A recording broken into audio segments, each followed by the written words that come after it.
It's the color for me.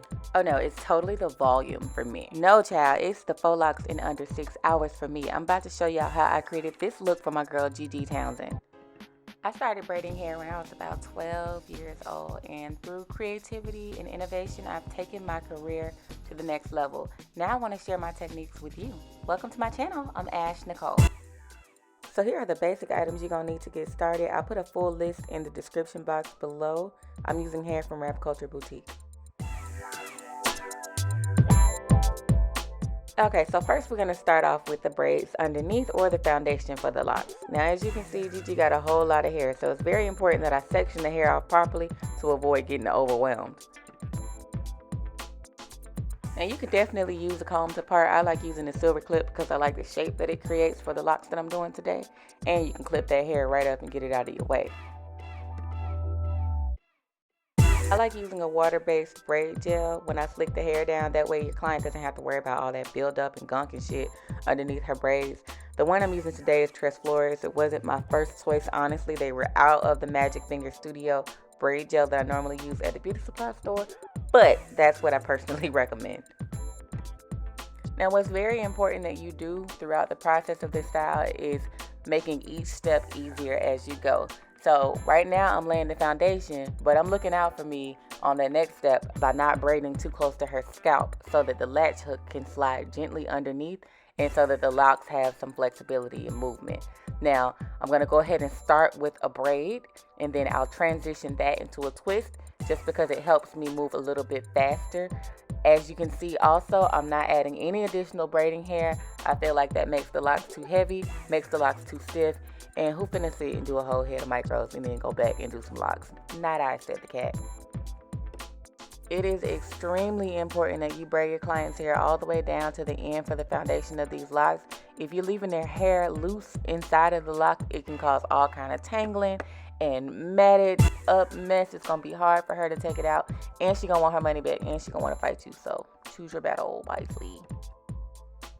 This background music sound like a BET movie about to come on.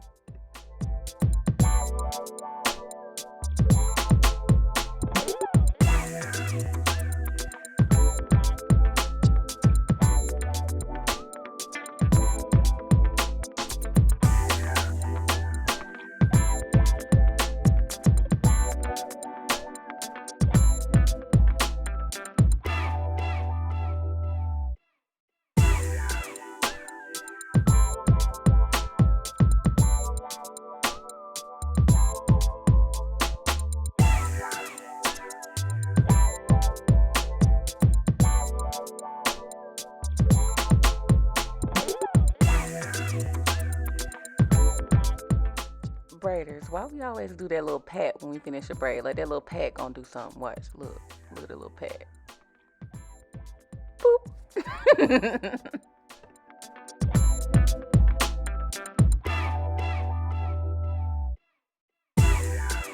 So when you start parting out for that second row, you want to make sure that braid falls in between the last two braids that you did.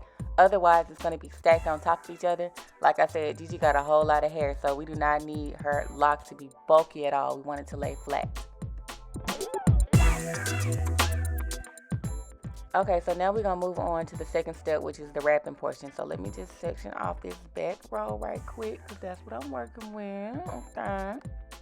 Okay, so I'm going to grab a small piece of hair because we've already established that she wants her locks to be pretty small. And then I'm going to slide my latch hook underneath. You see how easily it slides through? One, because it's a small latch hook, and two, because I didn't braid it too tight to her scalp. And I'm going to start wrapping around with the shortest end of the hair. I don't like wrapping with a long piece of hair because I feel like I can't control the movement of it. As you can see, I want to get it really nice and tight around the top of the lock because you don't need that shit sliding down and sliding out. And you want to make sure that each time you wrap around, you're overlapping a little bit over the last piece you just wrapped. So I'm going to continue to add hair. Now, if you notice, I'm creating my own foundation as I go. So to support that braid twist underneath, the Marley hair is going to create a foundation because I'm going to keep adding strands as I go.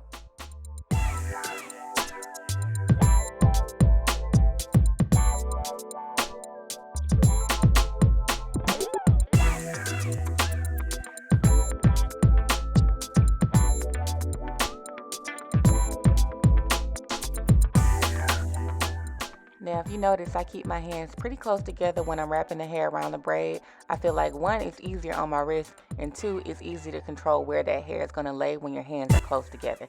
So this might work for some, might not work for everybody, but at least give it a try to see if you can make your job a little bit more easy. So you want to keep wrapping until you get to your client's desired length. Then take a thin piece of that wrapping hair and tie several knots around the end. This is going to get us ready for the next step. I usually tie about 4 or 5 knots because I don't need nobody seeing their hair unraveling, child.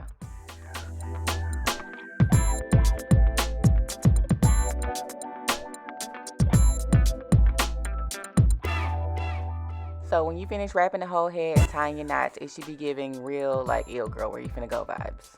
Alright, now we're at about our 4-hour mark and it's time to attach the human hair on the end. So I'm going to take a strip of human hair. I'm using Soft Wave by Wrap Culture, stretch it out, and go ahead and hook it into the end of that Marley hair where you left off and put that knot. So you want to go ahead and wrap it around, connect the ends, and then you're going to take the Marley hair, lift it up, and wrap around where you inserted that piece of hair. It seems way more complicated than it is. You're going to prefer this way because this way you can control how much hair is hanging out at the end of that lock. And when you do that last step, it's real important that you leave enough Marley hair out to wrap around the bottom of the human hair.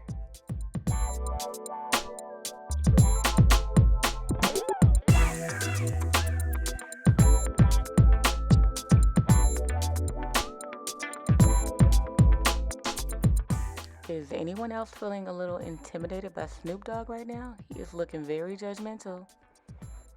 And as you see, you just want to keep wrapping on down and around until you cover up completely the area where you inserted that human hair. When you get to the end, you want to take a thin piece of the human hair and do the same thing we did before. You're going to tie several knots. I prefer using the knot method over using glue because, I mean, come on, what are we doing? Arts and crafts? Nobody wants glue in their locks.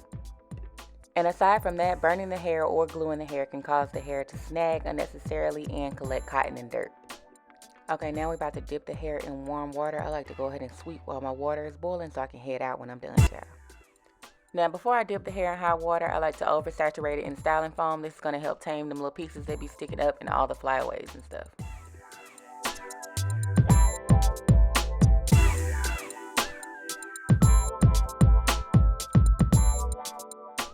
Now I'm going to go ahead and steam the locks in hot water. You can see they're kind of swelling.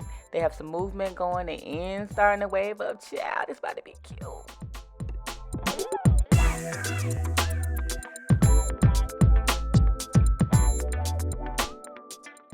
Now, as we know, cool air forms curls. So I'm going to blow dry her hair on a cool setting while I'm scrunching the curls up so they can take shape.